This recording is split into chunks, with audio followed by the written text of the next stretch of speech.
to the entertaining Talkin' Sports. What is going on, football fans? Back at it with another New York Giants video. And before I get started, I just want to let everybody know that I will be live tonight with Bad Dog Sports on Talkin' Giants as we recap all the potential hires for the New York Giants as the interviews have begun. Chris Richard is in there for an interview today, and if anything breaks before 5 o'clock, that's when I got to be into work. I will have a video up on that. I also plan on having coaching breakdown videos on several other of the candidates, hopefully one or two more today. And like I said, any breaking news, I'll try to have that up. And also, before I get started, just want to give a quick shout out. I'm going to do this once a week to all my new members of the channel. Cannot say thank you enough for all your love and support. And here they are: Big Bang 75, Malik Thompson, the Phillies ace, John Letourneau, Benjamin Tobler, Asia Roberson, and Bronx Native. Thank you guys for all your love and support, and thank you guys for being members of the channel. But on to the story. Let's get on to Don Wink Martindale. Don Wink Martindale is a guy that is quickly climbing up the ranks as a head coaching candidate for the New York Giants, and a lot of people really like this guy. He's a defensive mind, a defensive background. He's the type of guy that I think a lot of New York Giants fans would want to bring on here. And a lot of people like his potential hire as an offensive coordinator, or at least the guy he suggested from LSU. But this is not even going to be about that. This is about Don Wink, his accomplishments as a coach, and what he has done to move up the coaching ranks. And he has really worked his butt off. He's been coaching since 1986. And like I said, brilliant defensive mind. And some of the coaches he has worked with throughout his career are really impressive. And I think you're going to really like this guy as a potential candidate if you really give him a chance. 1983 or 4, he played college football for Defiance College as a linebacker. Got a bachelor's degree in business education. The next year, he actually worked for the family business. As soon as he graduated in a trucking company, he had to work long drives, and he hated it. Decided to pursue his dream as a football coach, and that was one of the wisest decisions this guy ever made. In 1986 to 87, he was a secondary coach for his alma mater at Defiance College. He quickly was promoted between 88 and 93. He was a defensive coordinator at 3 schools in Ohio, including his alma mater. 94 to 95, he was quickly promoted to coach for one of the best programs in the country, the Notre Dame Fighting Irish. He spent 2 seasons there as the defensive assistant. During his tenure there, they went to 2 bowls, the Fiesta Bowl in 94 and the Orange Bowl in 95. Then, between 96 and 98, he went to the University of Cincinnati as he continued to climb up the coaching ranks. He coached special teams and linebackers, including former Ravens linebacker Brad Jackson. 96, he joined the Bearcats staff as the defensive ends coach, working alongside, you guessed it, John Harbaugh, who he works for now. And, I'll get more into that link as we go along with some of the quotes that I have pulled out. In 99, he went to Western Illinois. He was the defensive coordinator and linebackers coach. He tutored former Ravens 2001 draft pick and All-American Edgerton Hartwell. So a lot of former Ravens you're seeing on this list. Pretty coincidental. He then, between 2001 and 2003, went to Western Kentucky. And guess what? Guess who was the coach there? Jack Harbaugh, John's dad. So you're starting to see the connections there. He was promoted to defensive coordinator and inside linebackers coach there. And I believe they had a lot of success there. I think they won a championship in a D2 school. And he just kept climbing up the ranks. Then he got to the Oakland Raiders between 2004 and 2008. And there was a point there where a lot of people thought he was going to be the head coach for the Raiders. Things just did not pan out that way. Then went to the Denver Broncos between 2009 and 2010 as their defensive coordinator. Had success there. And then he ended up on the Baltimore Ravens from 2012 to present day and was eventually promoted to the defensive coordinator there for the Ravens, where he's had a lot of success. Last year, the Ravens had the number 1 ranked defense in all of football. This year, they dropped to number 3, as I've said in a previous video. Big drop there. And that's after losing some of the most talented players in football on the defensive end. C.J. Mosley, obviously Zadarius Smith, the year he's having with the Green Bay Packers. And they've still maintained one of the best defenses in football. And what this guy brings to the table, first off, it's a 3-4 defense. So there would be no adjustment there for the New York Giants. It may be one of the reasons why they've brought this guy in for a potential interview.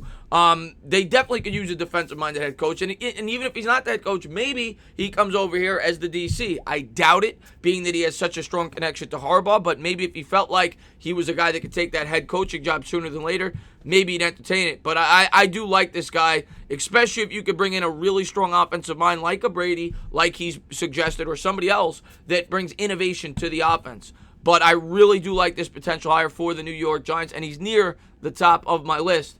And now let's get into some of the quotes about Martindale and what he's done throughout his career. Okay, so here's the first thing I pulled up from an article. He coached with Jack and John Harbaugh in college, as I noted. Martindale's coaching career started at his alma mater. We already went over all of this. In '96, he actually coached with Harbaugh. 4 years later, Martindale jumped to Western Kentucky to work for Harbaugh's father, Jack, who was the head coach of the Hilltoppers. In 2002, the two won the national championship in D2. Martindale linked up with John again, obviously with the Ravens, when they won the Super Bowl in his first year. And here's the next thing I pulled up. Harbaugh wasn't the only great coach Martindale worked with at Cincinnati. Rex Ryan was the team's defensive coordinator for 2 years, from '96 to '97, and Martindale was the linebackers coach. When Martindale got his first NFL job with the Oakland Raiders in '94, he became the linebackers coach under first-time defensive coordinator Rob Ryan. So he has a connection to both the Ryan family and the Harbaugh family. I mean, the Ryan family is known as one of the best defensive minds in the history of football between the three of them. So really impressive stuff there. Martindale and Rob worked together for 5 years there. Martindale is extremely close to the two brothers, so much that he's almost considered a third Ryan brother. Rex and Rob Ryan, known as the two of the most aggressive coaches in the NFL, they love to blitz, will take chances with their play calling. Martindale is in the same mold. I am an aggressive guy by nature, Martindale told the Denver Post in 2010. I believe in physical, smart football, and I have an aggressive attitude about things. So this is a guy that's going to come after you. I mean, that's kind of what James Bettcher MO was. But, obviously he, learned from guys like Ryan, learned from guys like Harbaugh. You're talking about, Harbaugh is one of the best offensive minds. You see what he did with Alex Smith. Jim Harbaugh, obviously, he worked with John, but John's done a great job there with the Baltimore Ravens. And then here's another quote. This, he was credited, actually, a lot with Elvis Dumerville's success. I found that in the article as well. Outside linebacker Elvis Dumerville came into the NFL as a fourth-round pick in 2006. He immediately became a breakout pass rusher with 26 sacks in his first 3 seasons. But his best 2 years came under Martindale's direction. Martindale became his coach in 2009, and Dumerville went on to notch a league-leading 17 sacks. The two reunited in Baltimore 4 years later, and Dumerville again posted 17 sacks. Martindale was a big reason why Dumerville signed with the Ravens in 2013. So there you go. He's shown to be able to have success with players breaking out and having career years. So good stuff there. And then this is some of his accolades as a defensive coordinator with the Baltimore Ravens. In his first year in 2018 as the defensive coordinator, Don Wink Martindale led the Ravens unit to a number 1 overall ranking, allowing an NFL best 292.9 yards per game. Baltimore's also permitted the league's second fewest points per game at 17.9, just behind Chicago.